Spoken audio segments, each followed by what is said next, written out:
Bonjour. Dans cette vidéo, on va faire une petite révision aussi des plans et droites dans l'espace. On est toujours dans la partie 1 où on regarde la géométrie analytique et les nombres complexes. Donc, un petit revue de la notion des plans dans l'espace et droites dans l'espace. Alors, dans l'espace à 3 dimensions, un plan est de la forme, l'équation d'un plan c'est AX plus BY plus CZ égale à D. Ça c'est l'équation d'un plan. Ici, A, B, C représentent les composants du vecteur normal au plan. Donc si vous imaginez le plan comme étant sur le parallélogramme comme ça, et le vecteur ayant les composantes A, B et C, comme vous voyez ici, c'est un vecteur normal au plan. Normal au plan veut dire un vecteur qui est perpendiculaire au plan. Bien sûr, ce vecteur n'est pas nécessairement ici, elle peut être n'importe où, elle peut être ici, elle peut être là. Tout vecteur qui est perpendiculaire au plan s'appelle un vecteur normal au plan. Alors, qu'est-ce qu'il faut pour écrire l'équation d'un plan? Donc ça, c'est l'équation générale d'un plan, mais il faut comprendre que veut dire chaque composante ici. Les coefficients A, B et C de x, y et z représentent les composantes du vecteur normal, composantes du vecteur perpendiculaire au plan.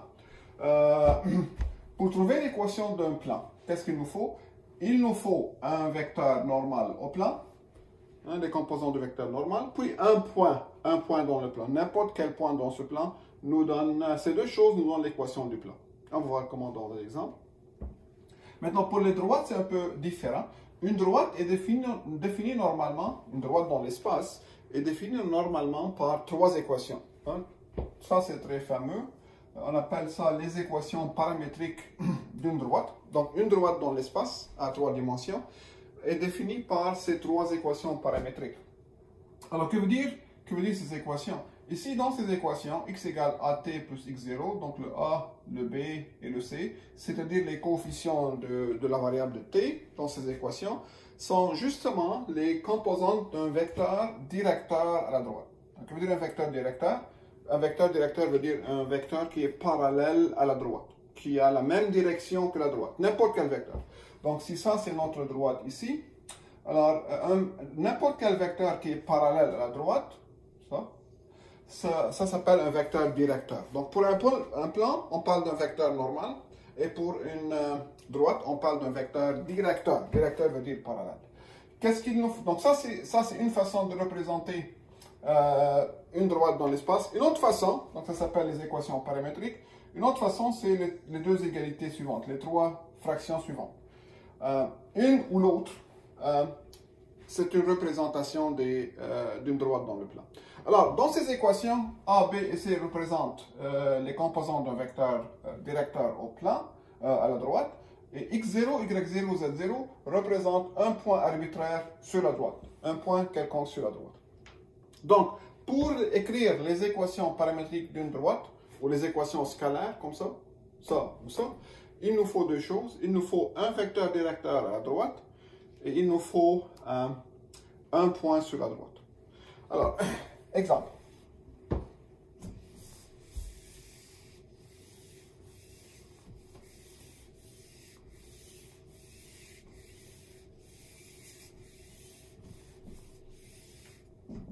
Alors, premier exemple, supposez que vous avez, qu'on vous donne 3 points. A, le point 1, moins 2, 0, puis B, le point 1, 1, moins 2, et C, disons le point 0, 1, 1.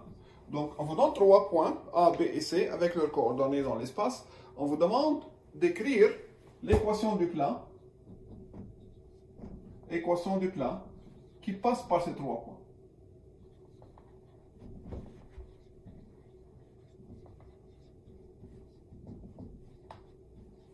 Alors, géométriquement, vous avez un certain plan comme ça, disons, et vous avez 3 points, A, puis B, puis C. Quelle est l'équation du plan qui passe par ces 3 points? Il y a un seul point qui passe par ces 3 points. Comme on a dit, pour écrire l'équation d'un plan, on a besoin de 2 choses. Un vecteur normal au plan, puis un point dans le plan. Pour le point dans le plan, il n'y a pas de problème. On a 3 points en fait, on n'a pas un problème ici. On a 3 points dans le plan, on n'a qu'à choisir un. On a besoin d'un vecteur normal, un vecteur perpendiculaire. Alors regardez qu'est-ce qu'on va faire. On va former le vecteur AB, on va former le vecteur AC.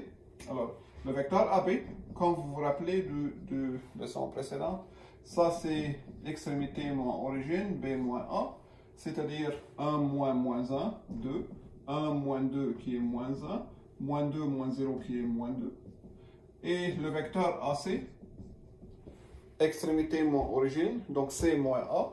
Alors 0 moins 1, ça fait moins 1, 1 moins 1, ça fait 0, 1 moins moins 2, ça fait 3. Voici les vecteurs AB et AC. Ok, comment j'utilise ces deux vecteurs pour trouver un vecteur normal? Quand vous vous souvenez de leçon précédente, on a deux vecteurs comme ça, disons.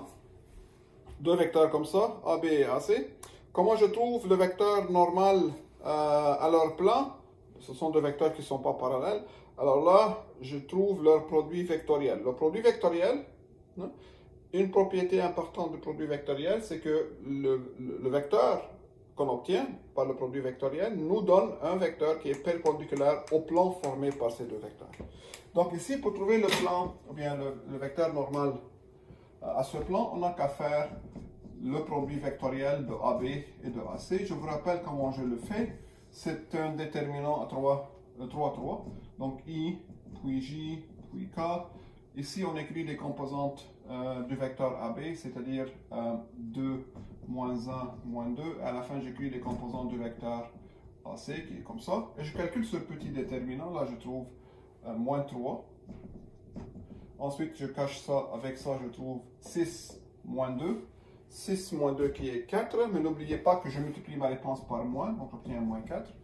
Et pour la composante K, l'axe des Z, j'ai 2 moins 0 moins 1, c'est-à-dire moins 1. Voici les composantes du vecteur AB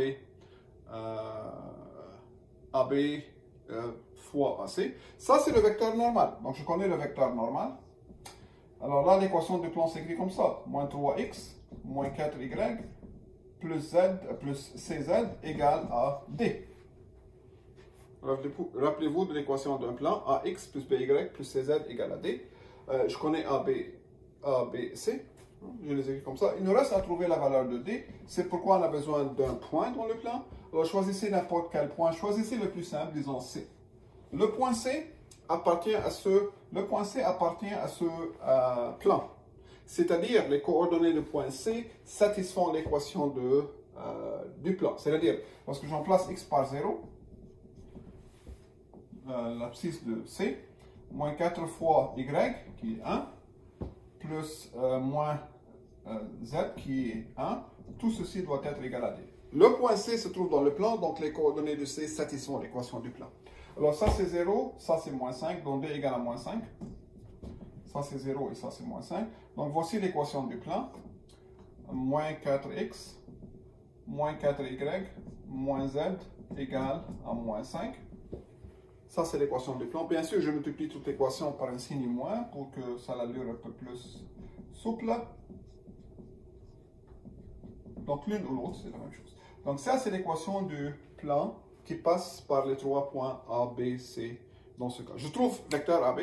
Je trouve vecteur AC, ces deux vecteurs se trouvent dans le plan, je trouve le produit vectoriel, je trouve un vecteur normal au plan. Une fois que j'ai le vecteur normal, j'écris l'équation et je trouve la valeur de D en utilisant un de ces points. Allez. Un autre exemple.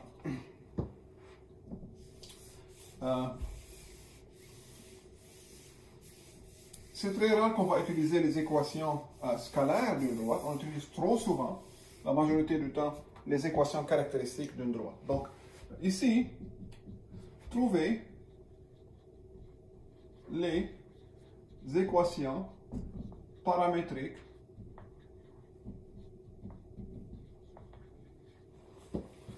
de la droite L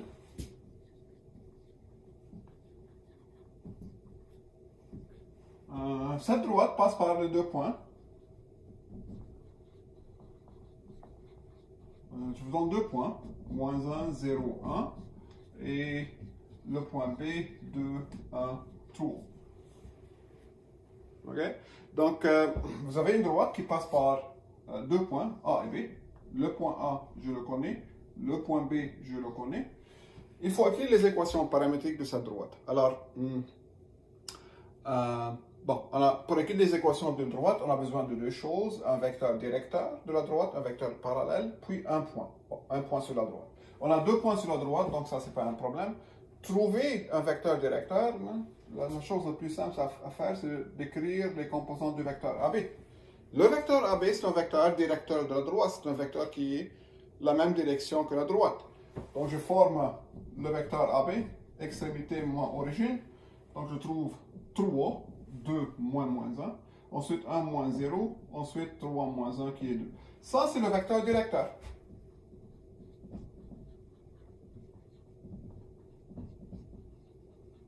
Vecteur directeur de la droite. Alors, quelles sont les équations paramétriques de la droite? X égale, Y égale, Z égale. Alors, voici les composants du vecteur directeur. Donc, j'écris 3t. Ici, j'écris 1 fois t, donc c'est juste t. Ensuite, 2t. Et j'ajoute à ça les coordonnées d'un point sur la droite. J'utilise soit le point A, soit le point 2, soit le point B. Comme vous voulez, les deux sont corrects.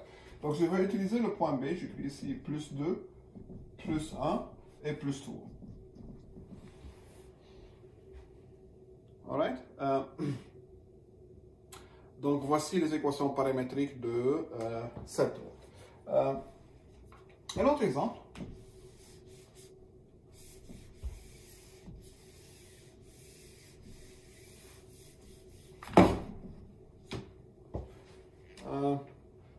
Trouver les équations paramétriques de la droite qui est perpendiculaire au plan d'équation 2x moins y plus z égale à 1 et qui passe par le point 1, moins 1, 2. Right. Donc, je répète la question. Je vous demande de trouver les équations paramétriques de la droite qui est perpendiculaire à ce plan. Donc, je prends ce plan. Notre droite est perpendiculaire à ce plan et notre droite passe par ce point. Alors, comment je trouve les équations paramétriques de cette droite?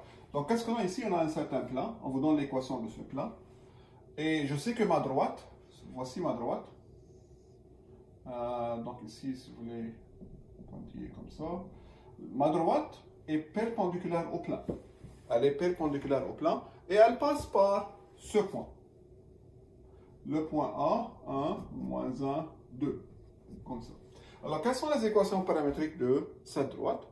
Bon, alors là, on a besoin de deux choses. On a besoin d'un point sur la droite. Un point est donné, puis on a besoin d'un vecteur directeur à la droite. Alors dans ce cas, je sais que la droite est perpendiculaire au plan, mais est-ce qu'il y a d'autres choses qu'on connaît qui est perpendiculaire à ce plan?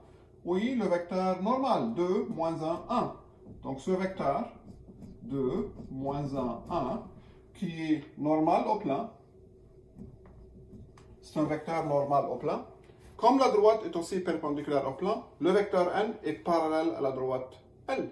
Donc, le vecteur n joue le rôle d'un vecteur directeur de la droite. Bon, je connais un vecteur directeur de la droite, je connais un point de la droite. Voici les équations paramétriques de la droite. Okay? Donc, j'utilise ça comme le vecteur directeur, donc ce serait 2t. Ici, ce serait moins t. Ici, ce serait 1 fois t, donc c'est t. Et j'ajoute les composantes, les coordonnées d'un point de la droite. On vous donne ce point sur la droite. Donc ça va être plus 1, moins 1 et plus 2. Voici les équations paramétriques de la droite L qui est perpendiculaire au plan. Des choses peuvent être un peu plus compliquées que ça, mais le but est toujours de chercher vraiment ces deux choses à chaque fois. Bon, ici, je vous donne deux droites. Disons L1, la droite L1, x égale t plus 1, y égale moins t plus 2, z égale 2t. je vous donne cette droite. Et je vous donne une autre droite, L2, dont les équations paramétriques, c'est 2S moins 1, Y égale 3S plus 2, Z égale moins S plus 3. Je vous donne deux droites, L1 et L2. Vous remarquez ici que j'ai changé la lettre T à la lettre S, mais ce n'est pas important. Alors ici, je vous donne les équations paramétriques de deux droites L1 et L2. Et je vous demande de trouver leur point d'intersection. S'il en existe, est-ce que ces deux points... bon, tout d'abord, est-ce que ces deux points sont parallèles? Est-ce que L1 et L2 sont parallèles? Mais comment je sais? Le premier vecteur directeur, le vecteur directeur à sa droite, c'est 1, moins 1, 2. 1, moins 1, 2. Ça, c'est le vecteur directeur à sa droite. Le vecteur directeur au deuxième, c'est 2, 3 et moins 1. N'est-ce pas? Voici le vecteur directeur de droite. Pour savoir si L1 et L2 sont parallèles, il suffit que les deux vecteurs directeurs soient parallèles. Est-ce que ce vecteur est parallèle à ce vecteur? Comme vous avez remarqué dans les notes de cours, et comme on a vu dans les vidéos précédentes, pour savoir si deux vecteurs sont parallèles, disons, il suffit de faire leur produit vectoriel. Si le produit vectoriel est nul, les vecteurs sont parallèles. Une autre façon plus simple, c'est est-ce que deux vecteurs sont parallèles si l'un est un multiple de l'autre? Si l'un est un multiple de l'autre, deux fois l'autre, un tiers fois l'autre, ainsi de suite. Est-ce que ce vecteur est un multiple de lui? Si c'est un multiple de lui, alors ça c'est 2, ça c'est 1, le coefficient de multiplicité serait 2. Okay? Donc, mais là, 2 fois cette composante c'est moins 2. Et ici on a 3. Donc je sais que ces deux vecteurs ne sont pas parallèles. Alors là, les composantes, ou bien vous faites le rapport des composantes. 1 divisé par 2, c'est 1 demi. Moins 1 divisé par 3, c'est moins 1 tiers. Pour que deux vecteurs soient parallèles, il faut que le rapport de leurs composantes correspondantes soit le même. Mais ici, on n'a pas le même rapport des composantes. Alors, si deux vecteurs ne sont pas parallèles, est-ce qu'elles vont se couper? Est-ce qu'il y a un point d'intersection? Regardez, dans l'espace, il y a plus que deux possibilités. Les deux droites peuvent être parallèles, comme ça, deux droites parallèles, comme ça, ne se coupent pas. Ou bien peuvent être non parallèles, ou bien peuvent être concurrentes, comme ça. Elles se coupent en un point, concurrentes. Elles forment un plan. Elles ne sont pas parallèles. Et la troisième possibilité, c'est comme ça. Elles sont ni parallèles, ni concurrentes. N'est-ce pas? Regardez ces deux droites. Elles sont ni parallèles, ni concurrentes, comme ça. Donc ça veut dire qu'il est possible que les droites ne sont pas parallèles et ne sont pas concurrentes en même temps. Est-ce qu'il y a un point d'intersection? Est-ce qu'il y a un point d'intersection? Est-ce que ça coupe? Est-ce qu'elles se coupent, ces deux droites? Bon, regardons. Si elles se coupent, s'il y a un point d'intersection, en ce point, le x ici égale x là, y ici égale y là, z ici égale z là. S'il y a un point d'intersection, les coordonnées de ce point satisfont les deux équations paramétriques en même temps. Donc, s'il y a un point d'intersection, on doit avoir t plus 1. Le x sur la première est égal au x sur la deuxième. Le y sur la deuxième est égal au y ici. Et puis, le z dans la première équation égale au z dans la deuxième. Est-ce qu'il y a des valeurs s et t qui satisfont en même temps les trois équations? Il faut que les trois équations soient satisfaites en même temps. Bon, appelons ces équations 1, 2, puis 3. Alright? Alors, l'équation 1 me donne quoi, disons?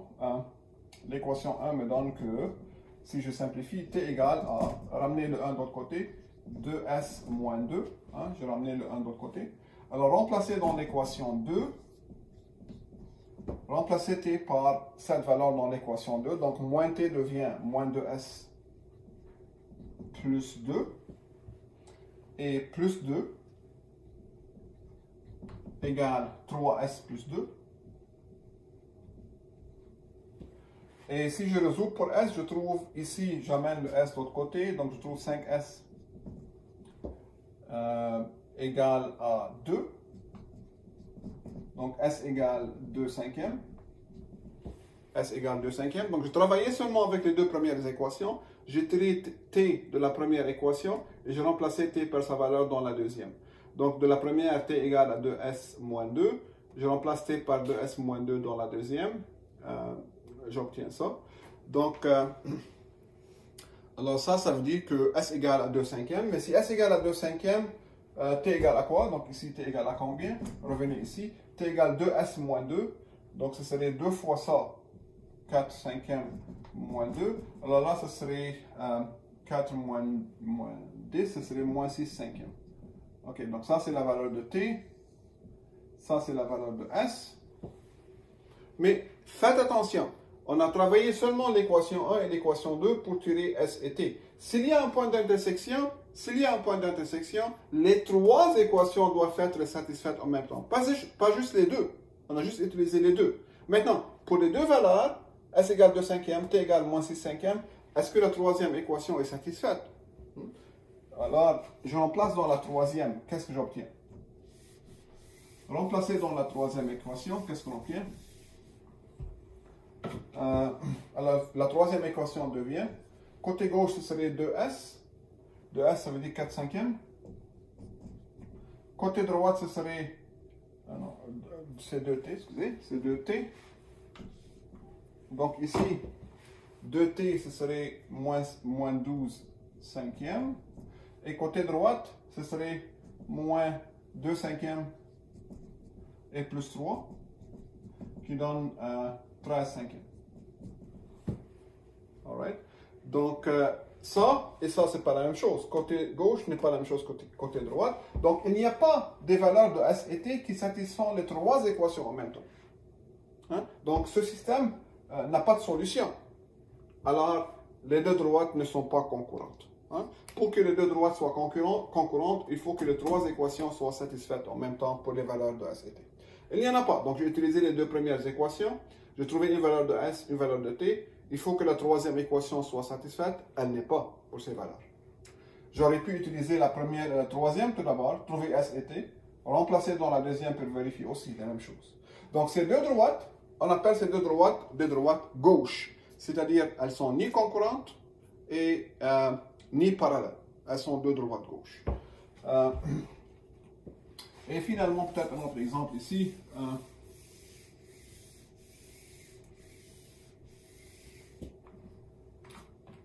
Regardez ces deux plans. Je vous donne deux plans.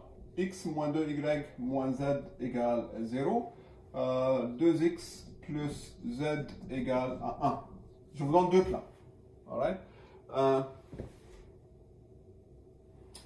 Vous allez me dire, est-ce que ça c'est l'équation d'un plan? Oui, mais le y n'existe pas, donc c'est le coefficient de y qui est égal à 0, n'est-ce pas?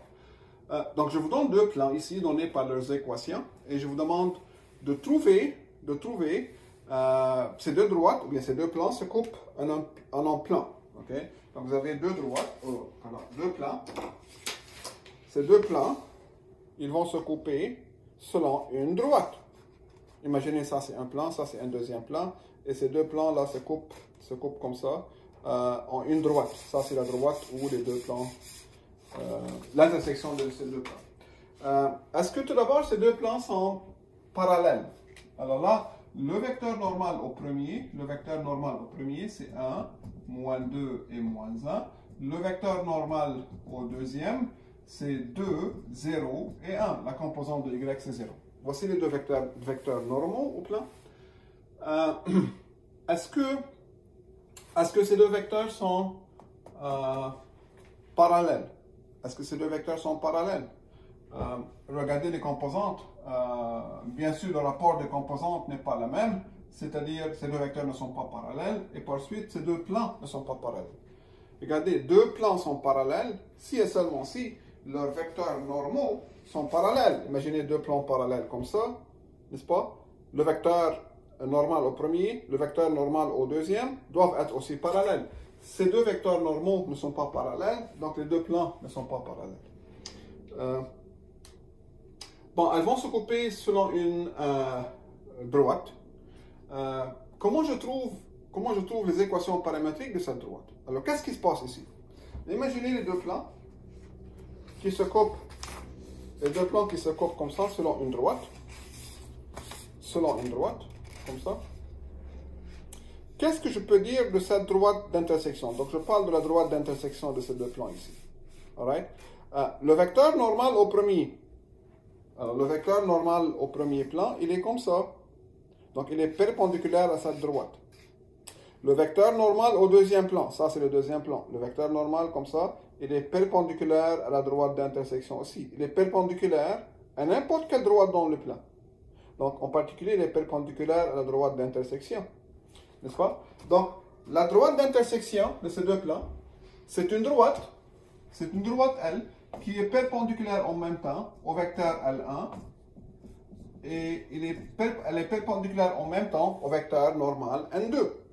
N'est-ce pas? Donc, la droite d'intersection des deux plans est une droite qui est perpendiculaire à la fois au vecteur normal du premier et au vecteur normal du deuxième. Est-ce que ça vous dit quelque chose comme ça? Quelque chose qui est perpendiculaire en même temps à ces deux vecteurs. Je vous donne deux vecteurs.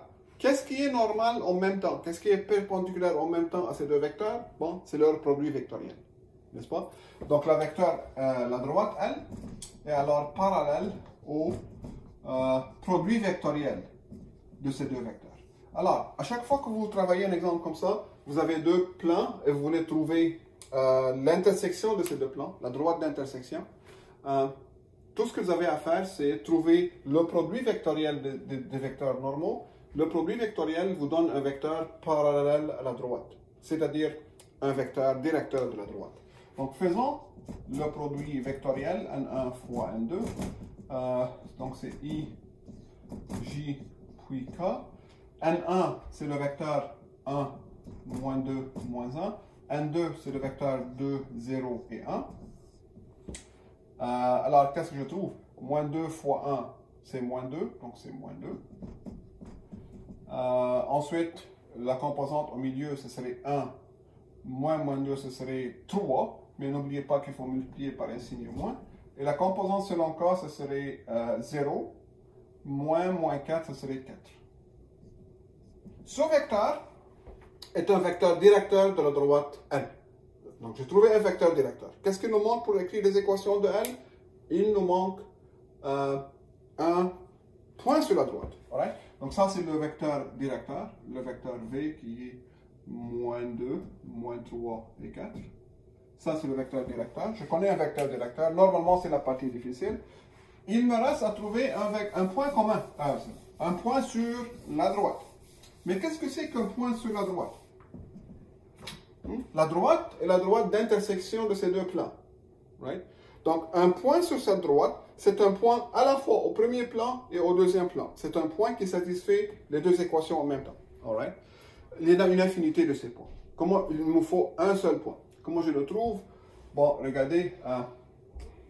Une façon de le faire, c'est juste de poser, disons, z égale à 0, ou x égale à 0, ou y égale à 0. Il me faut un point sur la droite L. Donc, il me faut un point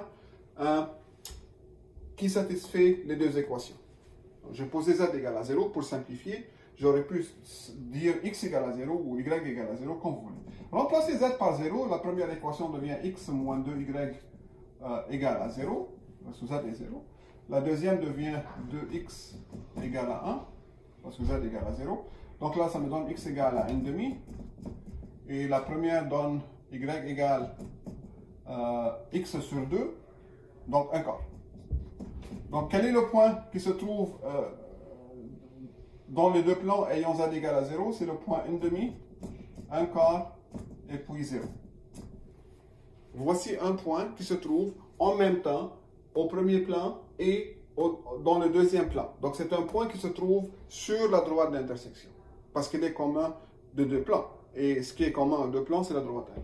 Donc, j'ai trouvé un vecteur directeur, j'ai trouvé un point commun. Comme je dis, ce point n'est pas le seul. J'aurais pu trouver une infinité de réponses ici. Comment j'écris les équations paramétriques? Alors là, x égale moins 2t, parce que les composants sont moins 2, moins 3 et moins 4, et 4, les composants du vecteur directeur, et moins 3t.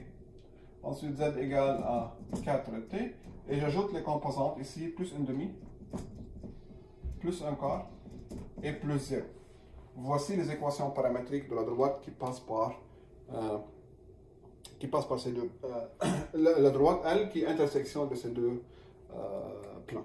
Une autre chose à étudier vous-même, c'est la notion de la projection. Projection d'un vecteur sur un autre. Là, je vous invite à étudier ça. Étant donné deux vecteurs, que veut dire la projection du vecteur V sur le vecteur U? Cette notion est extrêmement importante. C'est quoi la projection du vecteur V sur le vecteur U? Donc, étudiez ça très bien. Les notes de cours sont assez simples. Donc, vous avez deux vecteurs ici. Le vecteur U, puis le vecteur V.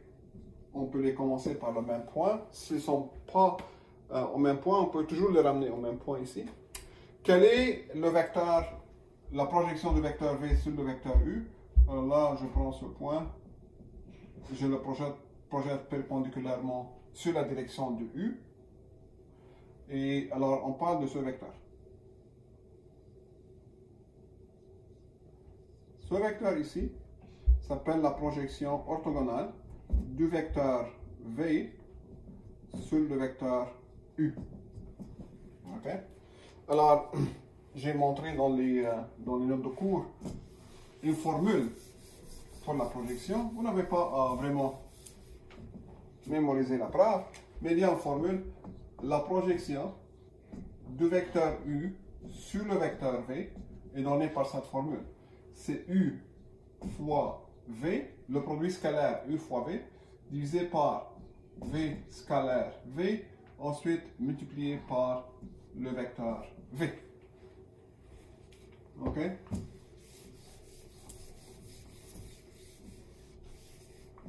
Donc cette formule nous donne la projection du vecteur U sur le vecteur V. Donc c'est U scalaire V, le produit scalaire, c'est un nombre.